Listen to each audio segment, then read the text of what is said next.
اعلیٰ حضرت کہتے ہیں کہ جامی دے ہم اے قاصد آخر باز گو کہ در مجلس آ نازنین عرفے کہ عزمی رود۔ اعلیٰ حضرت کہتے ہیں وہ فرشتے جو آپ وہاں کھڑے ہیں نا حضور کے دربار پر، میں جان دے دیاں گا مینوں ایک گل تے دس، میرا بھی کدی تے میرے پیو دا نام تو حضور دی بارگاہ پیش کیتا ہے؟ جامی دیاں اور میں جان دے دیاں گا ایک بار مینوں دس دے کہ حضور دی بارگاہ وچ کدی تو میرے تے میرے پیو دا نام لے کے دسیا حضور احمد رضا درود پڑھ رہے۔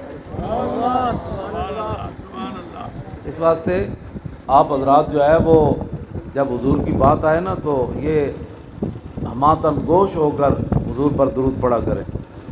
اس سے بڑی خوش نصیبی کائنات میں کوئی نہیں کہ کسی بندے کا نام حضور کی بارگاہ میں لے لیا جائے۔ لیکن اقبال کہندہ سنا ہے تعذیب حاضر کے گرفتار، غلامی سے بدتر ہے بے یقینی۔ بے یقینی بہت بری چیز ہے۔ اقبال کہندہ غلامی کتے نال ہوئی بیڑی تے غلامی نال ہوئی بیڑی جڑی ہے وہ بے یقینی ہے کہ بندہ پڑھ رہے ہوئے درود تے پتہ نہیں پہنچتا بھی ہے کہ نہیں۔ اس واسطے میں ان باتوں کا ویسے بھی قائل نہیں، کیونکہ اب تو ہر میڈیا کا دور ہے، ہر بندہ یہ یہود و نصارہ دیکھتے رہتے ہیں، وہ کہتے ہیں یہ تو اپنے نبی پر درود پڑھنے میں مخلص نہیں ہے، انہوں نے عزت پر پہرا کیا دینا ہے۔ یہ آپ کی ہر حرکت وہاں پہنچتی ہے، وہ دیکھتے ہیں کہ یہ کتنا حضور سے پیار کرتے ہیں۔